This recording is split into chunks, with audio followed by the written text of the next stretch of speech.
இந்த காணொலியை பார்க்க வந்த எல்லாருக்குமே ஒரு அழகான வணக்கம் மக்களே. இன்னைக்கு நம்ம பங்களாதேசி லாங்குவேஜில் ரீசெண்டாக ரிலீஸ் ஆகிருக்கக்கூடிய அந்தேகர் கான் அப்படின்ற ஒரு சூப்பரான படத்தை பற்றி தான் இந்த வீடியோவில் பார்க்க போகிறோம். ஸோ இந்த டைட்டிலுக்கான அர்த்தம் என்ன அப்படின்னா இருளின் பாடல் அப்படின்றது தான். இந்த படம் யூடியூப்லேயே ஃப்ரீயாக அவைலபிளாக இருக்குது. படத்தோட பேரை போட்டு சர்ச் பண்ணிங்க அப்படின்னாவே உங்களுக்கு அது கிடைச்சிடும். ஸோ பார்க்கணுன்னு விருப்பப்படுறவங்க மறக்காமல் செக் அவுட் பண்ணி பார்த்துக்கோங்க. இந்த படத்தோட ஒன்லைன் கிட்ட வந்தோம் அப்படின்னா வெளியூருக்கு வேலைக்காக போயிட்டு இருக்க கணவர் அண்ட் உடம்புக்கு முடியாமல் இருக்க தன்னோட மாமியாரை பார்த்துக்கிட்டு இருக்க மனைவி இந்த மாதிரி ரெண்டு பேரும் கான்ட்ராஸ்டான வாழ்க்கையை வாழ்ந்துகிட்டு இருக்காங்க. அதாவது இந்த கணவன் மனைவி கணவன் சம்பாதிச்சு பணத்தை வீட்டுக்கு அனுப்பி விடுவார் அப்படின்ற மாதிரி இருக்கும். அந்த பணத்துல தான் இவங்களோட வாழ்க்கை ஓடிக்கிட்டே இருக்கு. இவங்களோட ஃபேமிலியும் ரன் ஆகிட்டு இருக்குன்னு இருக்கும். திடீர்னு ஒரு நாள் பணம் அனுப்புறது குறைஞ்சு போகுது அண்ட் கணவர் பேசுறதை நிப்பாட்டிட்டார் அப்படின்ற மாதிரி இருக்கும். இதுக்கான காரணத்தை தேடி இவங்க அலைய ஆரம்பிக்கிறாங்க. அப்போ விவசாயம் நம்மளுக்கும் அவங்களுக்கும் ஒரு சூப்பரான ட்விஸ்ட் ஒன்று காத்துக்கிட்டு இருக்கும். அது என்ன ஏது அப்படின்றத இந்த படத்தோட கிளைமேக்ஸ்ல தான் சொல்லியிருப்பாங்க. ஸோ ஸ்டார்டிங்ல படம் பொறுமையா போகுது அப்படின்ற மாதிரி ஸ்கிப் பண்ணிட்டீங்கன்னா அந்த கிளைமேக்ஸ் ட்விஸ்ட் உங்களுக்கு புரியாம போகலாம், இல்ல உங்களுக்கு சாட்டிஸ்பாக்சன் கூட கொடுக்காம போகலாம். எது எப்படியோ கிளைமேக்ஸ் ட்விஸ்ட்டை பார்த்துட்டு இந்த படம் எப்படி இருக்கு அப்படின்றத நம்ம கமெண்ட் பாக்ஸ்ல தெரிவிச்சிருங்க. இந்த படத்தோட ஸ்டார்டிங் சைட்லயே ஒரு சின்ன கிராமத்தை காமிக்கிறாங்க. இந்த சூரிய கிரகணம் நடக்க போகுது இல்லையா, அப்பன்னு பார்த்து எல்லா ஊர் மக்களும் ஓடி போய் கதவை சாத்திக்கிறாங்க. அண்ட் கெட்டது நடக்க கூடாது அப்படின்றதுக்காக நிறைய மக்கள் ப்ரே பண்ணிட்டு இருக்காங்க அப்படின்றதையும் காமிச்சு கட் பண்ணி ஒரு மனநலம் பாதிக்கப்பட்டவர்கிட்ட போகுது. அந்த நபருக்கு போக வர எந்த இடமும் இல்லாததால அந்த சூரிய கிரகணத்துல இருந்து கத்திக்கிட்டு இருக்காரு அப்படின்றத நமக்கு காமிக்கிறாங்க. இன்னொரு பக்கம் அதே ஊரை சேர்ந்த ஸ்டார்டிங் சீன்ல கணவன் மனைவி சொல்லியிருந்தா இல்லையா, அந்த மனைவியை நமக்கு காமிக்கிறாங்க. அடுத்த படுக்கையா இருக்க தன்னோட மாமியார் கிட்ட போய் இன்னைக்கு கிரகணம் பிடிச்சிருக்கு அப்படின்ற மாதிரி பேசும்போது அவங்க பயங்கரமா திட்ட ஆரம்பிக்கிறாங்க. ஏன்னா இவங்களால எழுந்து வர முடியாது இல்லையா. கிரகணம் பிடிச்சது அப்படின்னா வீட்டுக்குள்ள பல கெட்டது நடக்கும். இதனால வீட்டை கழுவிட்டு உன்னோட முகங்கள் எல்லாத்தையும் கழுவிக்கோ அப்படின்ற மாதிரி சொல்ல இவங்க முகத்தை கழுவிக்கிட்டே இருக்காங்க. கிரகணம் நீங்குது அப்படின்றத இவங்க பாக்குறாங்க அப்படின்றத நமக்கு காமிச்சிட்டு அப்படியே கட் பண்ணா வெளியூர்ல வேலை செய்யற இவங்களோட கணவரை நமக்கு காமிக்கிறாங்க. வயசான நபர் ஒருத்தர் பெரிய பணக்காரராக இருப்பாரு. அவருக்கு கேர் டேக்கரை அவர் வாழ்ந்துகிட்டு இருக்காரு அப்படின்ற மாதிரி இருக்கும். ஸோ அவருக்கு தேவையான பணிவிடைகள் எல்லாத்தையும் செஞ்சுக்கிட்டே இருக்கும்போது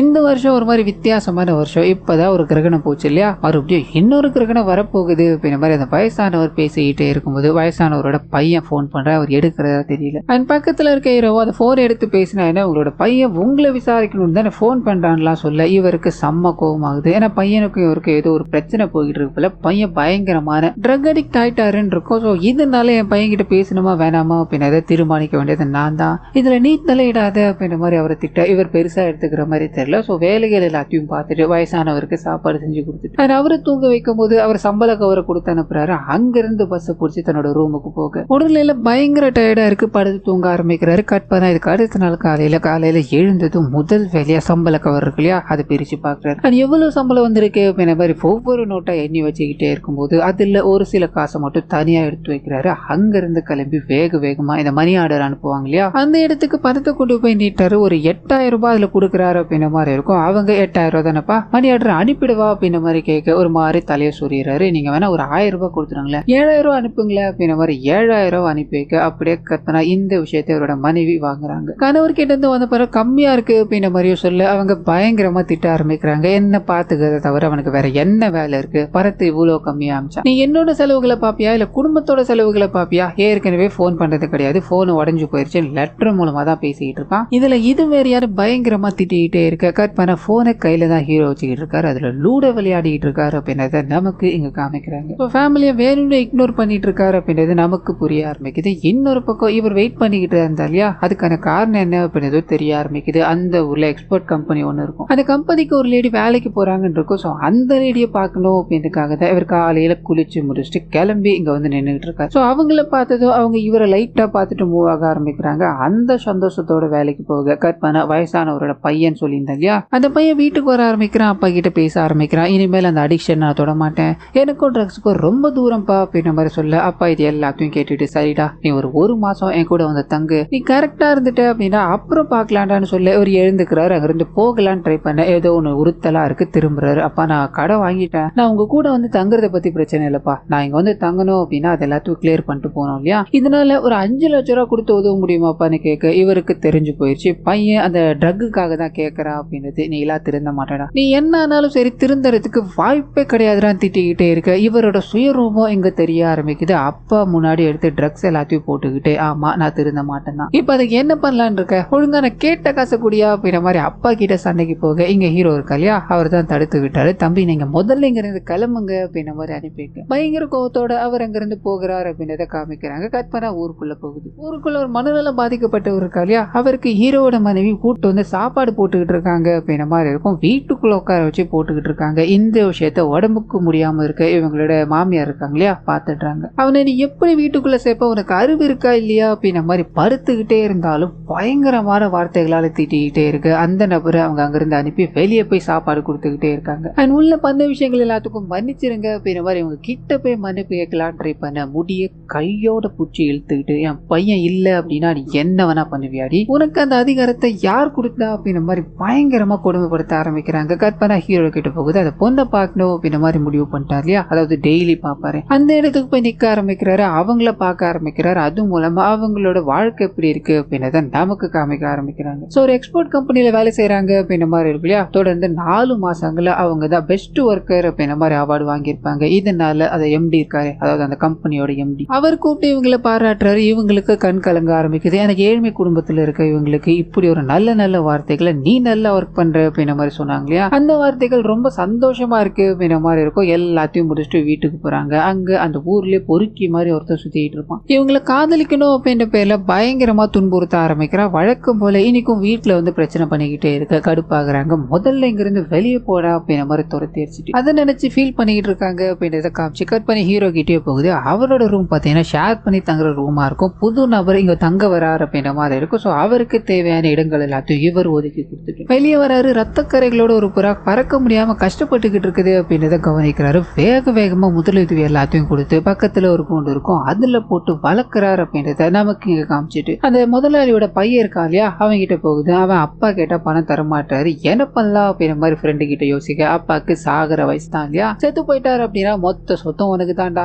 இவனை பண்ண பேசாம அப்பாவை கொண்டுடு, அப்புறம் எவ்வளவு பணம் கிடைக்கும் உனக்கு சொல்லவா வேணும், என்னைக்கு இருந்தாலும் சாக போறவர் தானடா அப்படின்ற மாதிரி போதையில கொலை பண்ற அளவுக்கு பேசிக்கிட்டு இருக்காருங்க அப்படின்றத இங்க காமிக்க இன்னொரு பக்கம் ஊருக்கு போக ஆரம்பிக்குது. தன்னோட கணவர் இப்ப போன் பேசுறது கிடையாது, லெட்டர் மூலமா தான் பேசிக்கிட்டு இருக்காரு, பணத்தையும் கம்மியா அனுப்பிக்கிட்டு இருக்காரு அப்படின்ற மாதிரி இல்லையா. இந்த விஷயத்த பத்தி ஒரு லேடி கிட்ட சொல்லும் போது இதே மாதிரிதான் பக்கத்து ஊர்ல ஒருத்தன் வெளியூருக்கு வேலைக்கு போகணும்னு போனா அங்க போய் அவர் கல்யாணம் பண்ணிட்டு சந்தோஷமா வாழ்ந்துகிட்டு இருந்தானப்பா, இங்க இருக்கிற வரைக்கும் எவ்வளவு நல்லவனுங்களா இருக்கானுங்க, வெளியில போனாலே ஆளே மாறிடுறானுங்க சொல்ல இவங்களுக்கு பயம் அதிகரிக்க ஆரம்பிக்குது. கட் பண்ணி இந்த சைடு ஹீரோ கிட்டே போகுது. அவர் அந்த பொண்ணை ஃபாலோ பண்ணிக்கிட்டே இருக்கும்போது அந்த பொண்ணை ரேக் பண்ணிக்கிட்டு இருக்க ஒரு கேங் இருக்கு இல்லையா, இங்கேயும் சும்மா இருக்கிற மாதிரி தெரியல, இவங்களை புடிச்சு பயங்கரமா கலாய்ச்சிக்கிட்டே இருக்கு. இந்த விஷயத்த அந்த நபர் பாக்குறாரு, அவங்கள ஏதாவது பண்ணணும், பேசாம அடிச்சிடலாமா அப்படின்ற மாதிரி அதுக்கு தயாராகிறாரு. ஆனா நிறைய பேர் உட்காந்துக்கிட்டு இருக்காங்க, முடியாத காரியம், என்ன பண்ணலாம்னு யோசிக்கிறாரு. பக்கத்துல ஒரு கல் இருக்கு, அந்த கல்லுல வேகமா போய் முட்டுற மாதிரி ரியாக்ஷன் கொடுத்து அந்த நபர் மேல போத்துன்னு விழ காஃபி கையில ஊத்திக்கிது பயங்கரமான சூடால தவிச்சுக்கிட்டே இருக்கும்போது, ஐயா மன்னிச்சிருங்க, கல் தடிக்கி வந்துட்டா மன்னிச்சிருங்க அப்படின்ற மாதிரி சொல்லிட்டு அங்க இருந்து கடந்து போக கட் பண்ணி ஊருக்கே போக ஆரம்பிக்குது. ஊர்ல இருக்க எல்லாருமே ஒரு மாதிரி பேச ஆரம்பிச்சிட்டாங்க. இதனால பயங்கர கண்ணீரோட இந்த லெட்டருக்கு நீங்க பதில் சொல்லி ஆகணும்,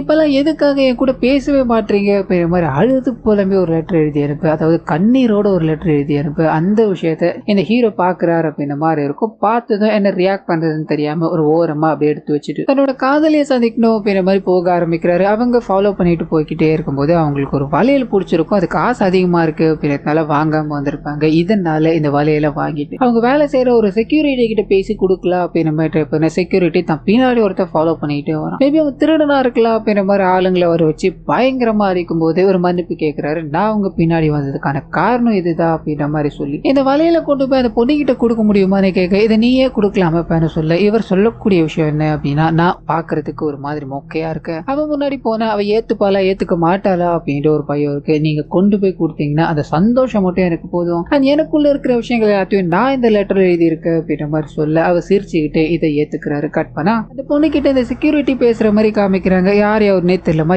இங்க வச்சுட்டு போயிட்டாங்கம்மா அப்படின்ற மாதிரி அந்த வலையிலயோ ஒரு லெட்டரையோ கொடுக்கும்போது பிரிச்சு பாக்குறாங்க. அந்த வலையை அந்த லெட்டரை படிச்சு பார்க்கும்போது அவ்வளவு அழகான விஷயங்கள் அதுல எழுதப்பட்டிருக்கு. ஒவ்வொரு வாக்கியங்களும் இவங்களை வர்ணிக்கிற மாதிரி இருக்கு. இவங்க அதை பார்த்து சிரிக்கிறாங்க அப்படின்றத காமிச்சிட்டு இந்த சைடு ஹீரோ கிட்டே போக ஆரம்பிக்குது. அவங்களுக்கு வலையில கொடுத்தாச்சு இல்லையா, இப்ப வேற ஏதாவது பிரசன்ட் பண்ணுவோம் அப்படின்ற மாதிரி கடற்கடையா ஏற ஆரம்பிக்கிறாரு. அதாவது ஊருக்கு பணத்தை கம்மியா அனுப்புன இந்த மனுஷன் எங்க கல்யாணத்தை தாண்டிய ஒரு உறவுக்காக இது எல்லாத்தையும் பண்ணிக்கிட்டு இருக்காரு அப்படின்ற மாதிரி நமக்கு இதை காமிச்சுக்கிட்டே பர்ச்சேஸ் எல்லாத்தையும் முடிக்கிறாரு. வேலைக்கு போறாரு. வயசானவருக்கு தேவையான விஷயங்கள் எல்லாத்தையும் பண்ணிட்டு அங்க இருந்து கிளம்ப வயசானவரோட பையன் இருக்கா இல்லையா, தன்னோட அப்பாவை ஏதாவது பண்ணணும் அப்படின்ற மாதிரி வேக வேகமா உள்ள போக ஆரம்பிக்கிறா. கட் பண்ணி ஹீரோ கிட்டே வர ஆரம்பிக்குது. அவர் வீட்டுக்கு வராரு. நாளைக்கு அந்த லேடி கிட்ட கொடுக்க போற பிரசன்ட் பார்க்கணும் அப்படின்ற மாதிரி கையை பாக்குறாரு. கையில ஒண்ணுமே கிடையாது. அப்பதான் வயசானவரோட வீட்லயே அவர் மறந்து வச்சுட்டாரு அப்படின்றது தெரிய ஆரம்பிக்கும். சோ வேக வேகமா வீட்டுக்கு போய் எடுக்கலாம் ட்ரை பண்ண அங்க வயசானவர் மாதிரி பதட்டத்துல உட்காந்துக்கிட்டு இருக்காரு. கீழே பார்த்தா அவரோட பையன் ரத்த வெள்ளத்துல கிடக்குறா. பயந்து போக அப்படியே கட் பண்ணி ஹாஸ்பிட்டல்ல. சோ வயசானவர் பாத்தீங்கன்னா அவரோட பையனை சுட்டுட்டாரு அப்படின்ற மாதிரி இருக்கும். காரணம் என்ன அப்படின்னா வயசானவர் பாதுகாப்புக்காக ஒரு கண்ணை வச்சுட்டு படுக்கிறது வழக்கம். இவர் எதுக்காக, அதாவது இவரோட பையன் எதுக்காக அவரோட ரூமுக்கு வந்தார் அப்படின்றது புரியல. வந்தது பையன் தானா அப்படின்றது தெரியல. பயத்துல நான் சுட்டுட்டேன், என்னோட ரூமுக்குள்ள வந்தது என் பையனு கூட எனக்கு தெரியலையாப்பா, அவனுக்கு எதுவும் ஆகக்கூடாதுப்பா அப்படின்ற மாதிரி அழுதுகிட்டே இருக்க இவர் ஆறுதல் சொல்ற மாதிரி காமிக்கிறாங்க. கட் பண்ண அந்த பொண்ணு இருக்காங்க இல்லையா, அவங்க கிட்ட போகுது. அவங்க வேலை செஞ்சுக்கிட்டே இருக்கும்போது முதலாளி இருக்காரு. இதை வாட்டியும் நீதாமா ஃபர்ஸ்ட்ல வர போறேன்னு நினைக்கிறேன், உன்னை என் பொண்ணு மாதிரி ட்ரீட் பண்றேன், அடிக்கடி என்னோட வீட்டுக்கு வாமா,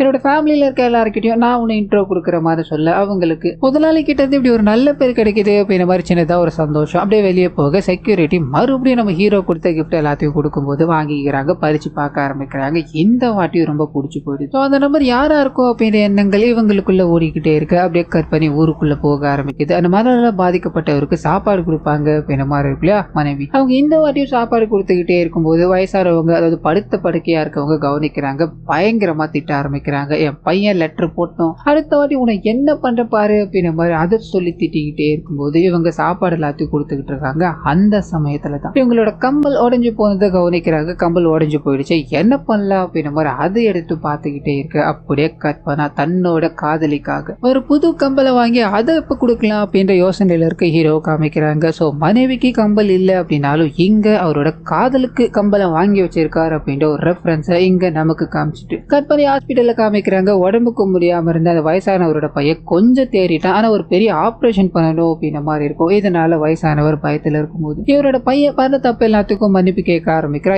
இனிமேல் எந்த தப்பும் நடக்காதுப்பா அப்படின்ற மாதிரி பேசிக்கிட்டே இருக்க ஹீரோ இதை கவனிக்கிறார். அவங்க தனியா இருக்கட்டும் அப்படின்ற மாதிரி அங்க இருந்த கிளம்பி தன்னோட காதலியை சந்திக்க போக வழக்கம் போல அவங்க வேலைக்கு போவாங்க. இவர் வேடிக்கை பார்ப்பாரு அப்படின்ற மாதிரி இருக்கு இல்லையா, அதை பார்த்துக்கிட்டே இருக்கும்போது அந்த பொண்ணை டிஸ்டர்ப் பண்ணிக்கிட்டே இருக்க ஒருத்தருக்காரு. அவ இவங்க மேல சாயத்தை கரைச்சி ஊத்திடுறா அப்படின்ற மாதிரி இருக்கும். உடம்பெல்லாம் அழுக்க இவங்க என்ன பண்றதுன்னு தெரியாம கண் கலங்கி நின்றுகிட்டே இருக்கும்போது ஹீரோ இருக்கா இல்லையா, வேக வேகமா ஓடி போய் தண்ணீரை கொண்டு வர்றாரு. அந்த தண்ணீர் கொடுத்து அவங்களுக்கு முகத்தை எல்லாத்தையும் கழுவி விடுறாரு அப்படின்றத காமிக்கிறாங்க. சோ இங்க அவங்க ஒரு பார்வை பார்ப்பாங்க. அந்த பார்வையிலே தன்னை ஃபாலோ பண்ணிட்டு இருக்கிறது இவர் தானோ அப்படின்னா என்ன இருக்கிற மாதிரி நமக்கு காமிக்கிறாங்க. கட் பண்ணா ஊர்ல காமிக்கிறாங்க. அங்க உடம்புக்கு முடியாம இருக்க தன்னோட மாமியார் இருக்காங்க இல்லையா, அவங்க உடம்புக்கே முடியல அப்படின்னாலும் இவங்களோட மருமகளை திட்டாம மட்டும் விடுறது கிடையாது அப்படின்றத காமிக்கிறாங்க. சோ வழக்கம் போல அவங்களுக்கு பணிவிடைகள் எல்லாத்தையும் செஞ்சுட்டு திட்டும் வாங்கிட்டு இருக்காங்க அப்படின்றத இங்க காமிச்சுக்கிட்டே இருக்க. கட் பண்ணா அந்த பொண்ணுக்கு தொல்லை கொடுத்துக்கிட்டே இருந்தாலே ஒரு ரவுடிப்ப அவனை போலீஸ்காரங்க கைது பண்ணி கூட்டு போறாங்க அப்படின்ற விஷயத்த ஹீரோ பாக்குறாரு. இது யார் பண்ணிருப்பா அப்படின்ற மாதிரி யோசிக்கும் போது கட் பண்ணி அந்த பொண்ணு அவங்களோட எம்டியோட வீட்டுல காமிக்கிறாங்க. நீங்க மட்டும் இல்ல அப்படின்னா இந்த பிரச்சனையில இருந்து என்னால வெளியே வந்திருக்க முடியாது, அதுக்காக உங்களுக்கு நான் கடமைப்பட்டிருக்கேன் சார் அப்படின்ற மாதிரி எம்டி கிட்ட மனசு விட்டு பேசிட்டு அங்க இருந்து கிளம்ப மறுபடியும் ஹீரோ கிட்டே போகுது.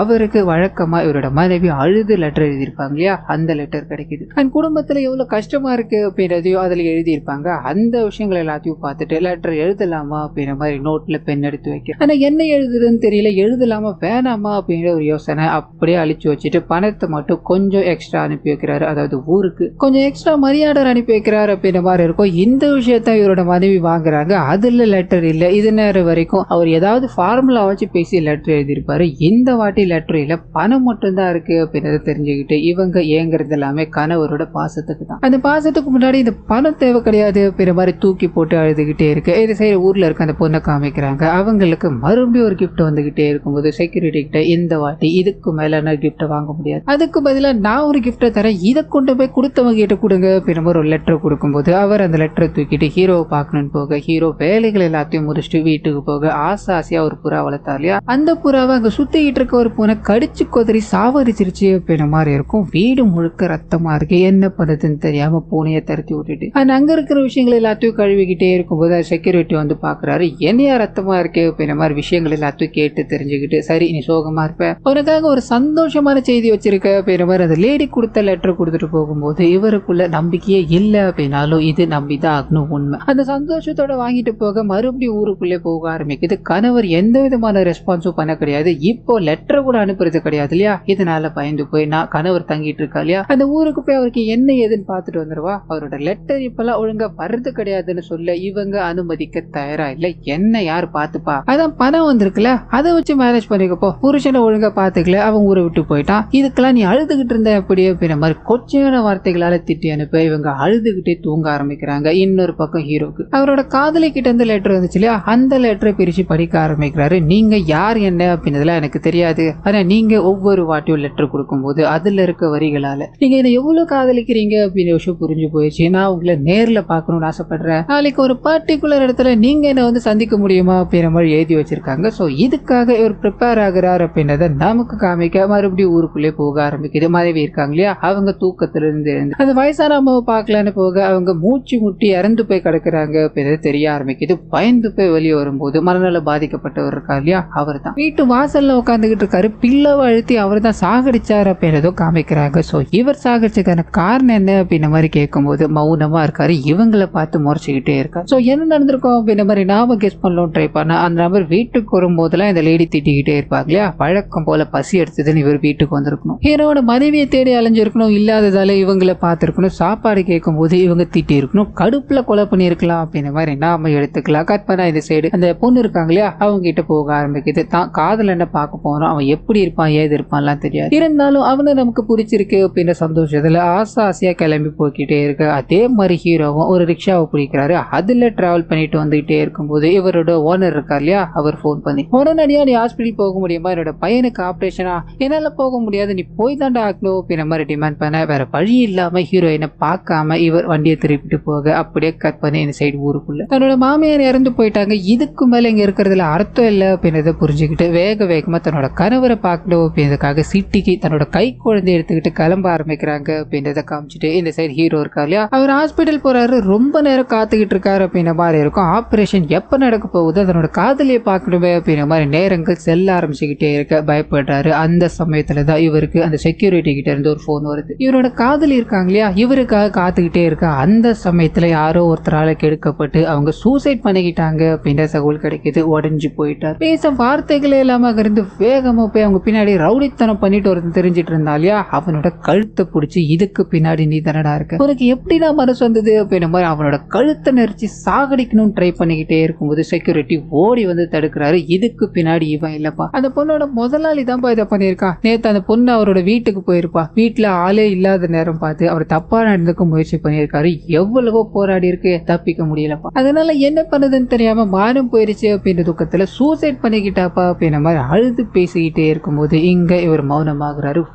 வேகமா போய் அந்த பொண்ணோட படத்தை பாக்குறாரு அப்படின்ற மாதிரி இருக்கும். இறுதி சடங்கு எல்லாமே நடக்க ஆரம்பிக்குது. கூட இருந்து அதாவது தூரத்துல இருந்து இது எல்லாத்தையும் பார்த்துட்டு கண் கலங்கிட்டு வீட்டுக்கு போகும்போது அங்க இவரோட மனைவி இவரோட குழந்தை இவருக்காக காத்துக்கிட்டு இருக்காங்க. இதை பார்த்துட்டு கண்ணு எல்லாத்தையும் தொடச்சிக்கிட்டு உள்ள போக இங்கதான் நமக்கு ஒரு பயங்கரமான ட்விஸ்ட் ஒன்று காத்துக்கிட்டு இருக்கு. இது நேரம் வரைக்கும் ஸ்கிரீன் பிளேலையும் சரி நமக்கும் சரி இவங்க ரெண்டு பேரும் ஹஸ்பண்ட் அண்ட் ஒய்ஃப் அப்படின்ற மாதிரி தான் காமிச்சிருப்பாங்க இல்லையா, அது கிடையாது. அவங்க இவரை பார்த்துட்டு அழுதுகிட்டு என்னோட கணவர் இங்க தான் தங்கிட்டு இருந்தாரு, வந்து பார்த்தா ஆளக்கானோ, அவரை நீங்க பாத்தீங்களா அப்படின்ற மாதிரி கேட்க இங்கதான் நமக்கு என்ன நடக்குது அப்படின்றது புரிய ஆரம்பிக்குது. ஸோ ஸ்டார்டிங் சில்ல ஹீரோ ரூம் ஷேர் பண்ற ரூம் அப்படின்ற மாதிரி சொல்லியிருந்தா இல்லையா, நடுவுல கூட புது ஆள் ஒருத்தர் வந்திருப்பாரு, அதுக்கு முன்னாடி இங்க வேற ஒரு நபர் இருந்திருப்பாரு, அவரோட மனைவி தான் இந்த அம்மா. ஸோ அவர் பாத்தீங்கன்னா ஊருக்கு பணம் அனுப்பணும்னாலும் சரி ஊருக்கு லெட்டர் அனுப்பணும்னாலும் சரி ஹீரோ மூலமா தான் அதை பண்ணிக்கிட்டு இருப்பாரு அப்படின்ற மாதிரி இருக்கும். திடீர்னு ஒரு நாள் அவரோட ஃபேக்டரியில் ஏற்பட்ட தீ விபத்துல அவர் இறந்து போக என்ன பண்ணுறதுன்னு தெரியாம இவர் அதாவது ஹீரோ முழிச்சுக்கிட்டே இருக்காரு. இவரோட ஃபேமிலி கஷ்டம் அதாவது இறந்து போனவரோட ஃபேமிலி கஷ்டம் முத கொண்டு ஊர்ல என்ன மாதிரி சுச்சுவேஷன் அப்படின்ற மாதிரி ஹீரோ லெட்டர் எழுதுவார் இல்லையா, அது மூலமா தெரிஞ்சுக்கிட்டு தான் இருந்திருப்பாரு. இப்போ அந்த குடும்பம் கஷ்டப்பட போகுது அப்படின்ற மாதிரி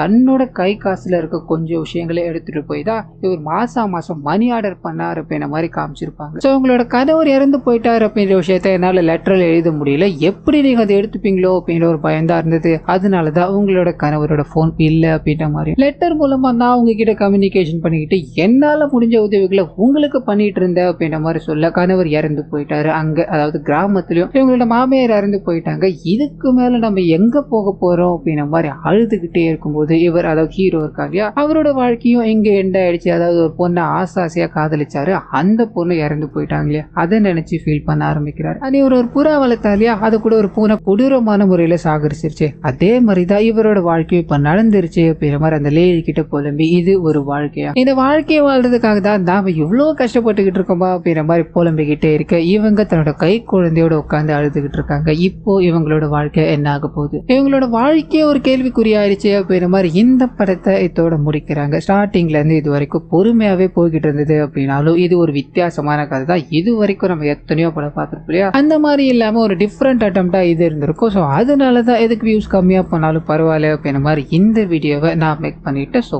கண்டிப்பா இந்த படம் உங்களுக்கு பிடிச்சிருக்கும் அப்படின்ற மாதிரி நம்புறேன். இந்த படத்துல ஏதாவது நிறை குறைகள் இருந்தது அப்படின்னா அதை மறந்துடாம நம்மளோட கமெண்ட்ஸ் பாக்ஸ்ல தட்டி விட்டுருங்க.